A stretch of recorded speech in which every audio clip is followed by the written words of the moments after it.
From the private sector, concerns included the ease of doing business, the poultry sector, the need for government to reconsider taxes imposed to allow for growth, and addressing unemployment. For the first time, the banking sector was included in the conversation at this level. Relationship Manager of Business Banking at RBC, Marcus Samuel, addressed some of the concerns. There is room for almost every player.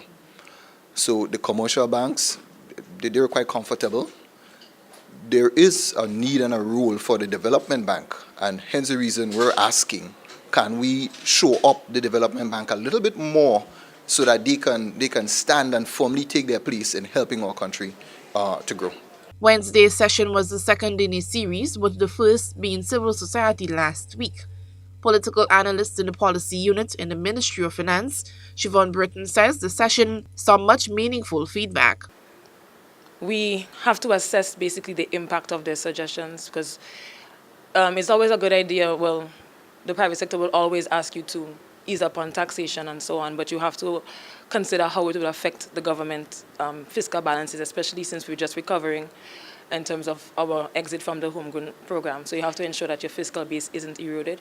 So it is definitely something that in the policy unit we will be analyzing to ensure to what level we can adopt some of the suggestions that they make, and hopefully some of them will make it into the budget. Next on the agenda will be engagement on the Sister Isles. Feedback given during these sessions will be considered by government in formulating the final document. Eugenia Peters, GBN News.